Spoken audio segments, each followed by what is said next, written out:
Bienvenue à La Lettre Pro, le podcast IA, votre rendez-vous quotidien avec l'actualité de la radio et du podcast automatisé par l'intelligence artificielle. Je suis Bru Latour, le rédacteur en chef de La Lettre Pro. Aujourd'hui, nous allons explorer les dernières nouvelles du monde de la radio et du podcast. Voici les titres du jour. Made in Belgium. Par Nostalgie met en lumière 3 talents émergents belges. Un atelier technique international sur le DAB, plus se tiendra du 20 au 22 juillet. Et Deutschland Radio continue d'étendre son réseau DAB+ en Allemagne.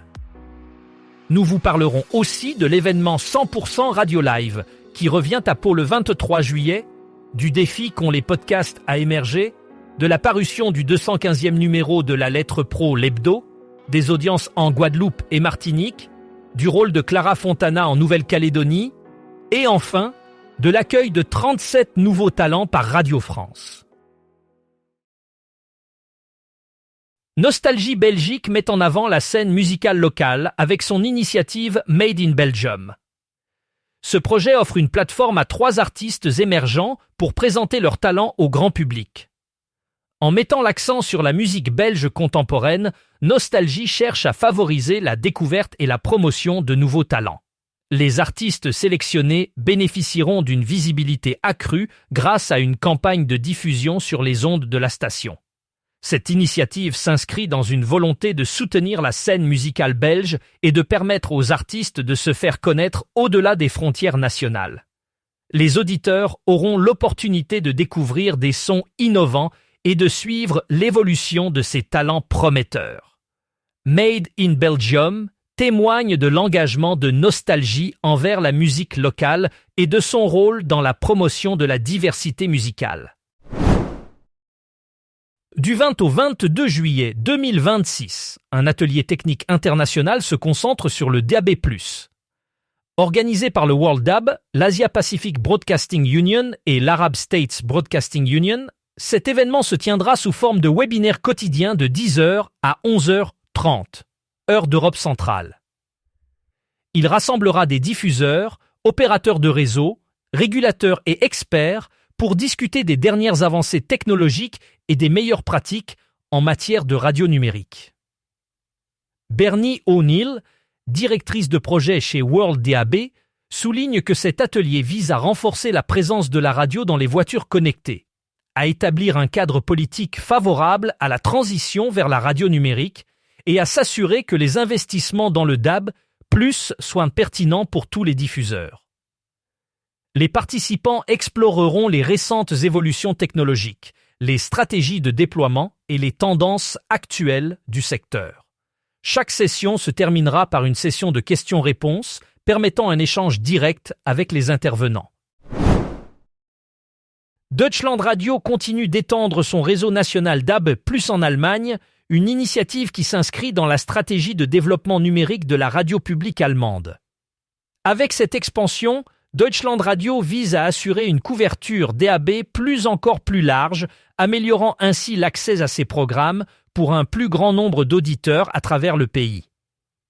Cette démarche répond également à l'objectif de renforcer la qualité de la réception radio et de réduire les interférences, tout en offrant une meilleure expérience d'écoute. Le déploiement du DAB+ permet à Deutschland Radio de diversifier son offre de contenu en proposant une gamme plus étendue de stations et de formats. Cette initiative souligne l'engagement de Deutschland Radio à investir dans les technologies numériques et à préparer l'avenir de la diffusion radiophonique en Allemagne. Les auditeurs peuvent ainsi bénéficier d'une radio plus moderne, polyvalente et accessible. Le 23 juillet, Pau accueillera une nouvelle édition de 100% Radio Live au Théâtre de Verdure dans le cadre du 45e festival Été à Pau. À partir de 21h, les auditeurs pourront profiter d'un concert gratuit mettant en vedette 6 artistes, Carbone, 47 Terre, Emma, Bianca Costa, Flo Della Vega et Will Brown. Cet événement, organisé en partenariat avec les Amis de la chanson populaire et avec le soutien de la ville de Pau, se veut un moment de partage et de proximité avec le public. Pour assister à cette soirée musicale, les auditeurs peuvent gagner leurs invitations en écoutant 100% radio ou en s'inscrivant sur le site internet de la station. 100% Radio Live s'inscrit dans une série d'initiatives visant à renforcer les liens entre la radio et ses auditeurs en mettant en avant la scène musicale actuelle. En 2026, le nombre de nouveaux podcasts lancés au premier semestre a atteint son niveau le plus bas depuis 8 ans, avec seulement 153 767 nouveaux podcasts créés. Cela représente une baisse de 14% par rapport à 2025 et une chute de près de 80% par rapport au pic enregistré en 2020. Selon les données de Podchaser, très peu de ces podcasts parviennent à se démarquer. Moins d'un podcast sur 100 réussit à émerger dans cet environnement de plus en plus compétitif. Cette tendance souligne les défis croissants auxquels font face les créateurs de contenu pour capter l'attention des auditeurs et se distinguer parmi la multitude d'options disponibles. L'industrie du podcasting continue d'évoluer et les créateurs doivent redoubler d'efforts et d'innovation pour se faire une place durable dans cet écosystème en pleine mutation. Le 215e numéro de la Lettre Pro. L'hebdo est maintenant disponible et met en avant 2 sujets principaux qui illustrent les transformations en cours dans l'univers de la radio et de l'audio digital. D'une part, nous découvrons le parcours de Clara Fontana, récemment promue responsable commerciale chez Énergie Nouméa.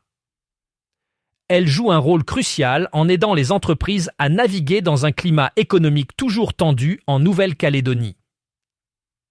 Clara Fontana identifie plusieurs leviers de croissance, notamment le développement des podcasts, la monétisation du site internet de la radio et la création d'offres digitales complémentaires.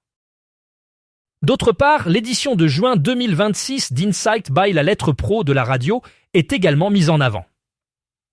Cette analyse mensuelle, basée sur 227 articles ayant généré 259 680 vues, offre un panorama des grandes tendances internationales dans le domaine de la radio et de l'audio. Elle met en lumière la résilience de la radio, qui reste le média numéro 1 en voiture dans 7 pays. Le développement des podcasts sur les téléviseurs connectés et les plateformes vidéo est également à noter, tout comme les restructurations en cours chez plusieurs opérateurs publics européens. L'Insight soulève aussi des questions sur l'avenir de la visibilité des radios dans les voitures connectées, où le tableau de bord digital devient un nouvel enjeu stratégique. Les dernières données d'audience en Guadeloupe et Martinique, fournies par l'Institut Metridom, révèlent des tendances intéressantes sur l'écoute radio dans ces régions. En Guadeloupe, la radio continue de jouer un rôle central dans la vie quotidienne des habitants, avec une pénétration de 78% de la population.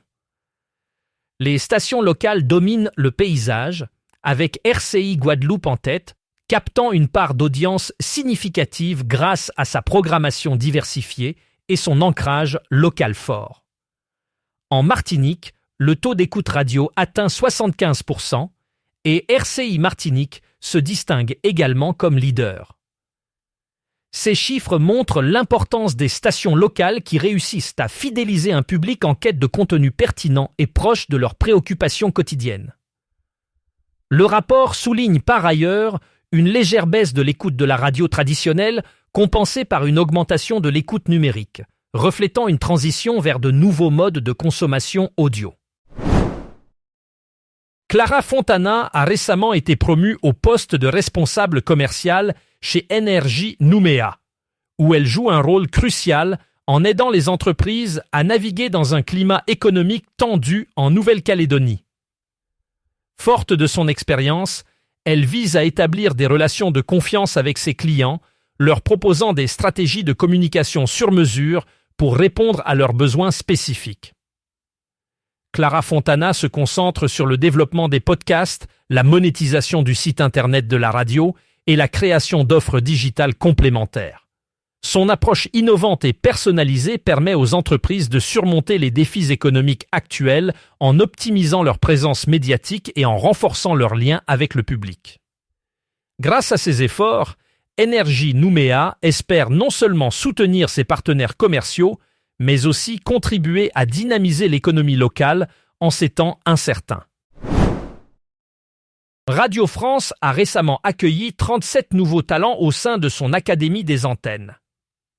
Cette initiative vise à renforcer la diversité et l'innovation sur les ondes en intégrant de jeunes professionnels prometteurs dans les équipes des antennes nationales et de 13 stations du réseau ICI. Les participants de cette nouvelle promotion ont été chaleureusement accueillis à la Maison de la radio et de la musique, où ils commenceront leur parcours d'intégration. L'Académie des antennes de Radio France est reconnue pour son engagement à former la prochaine génération de talents radiophoniques, en leur offrant des opportunités uniques de développer leurs compétences et de contribuer activement au paysage radiophonique français. Cette initiative s'inscrit dans la continuité des efforts de Radio France pour dynamiser son offre de contenu tout en favorisant l'émergence de nouvelles voies et perspectives sur ces ondes. C'est tout pour aujourd'hui sur La Lettre Pro, le podcast IA. Merci de nous avoir écoutés. Pour plus d'informations sur ces sujets et pour rester informé des dernières actualités de l'industrie de la radio et du podcast, rendez-vous sur notre site lalettre.pro.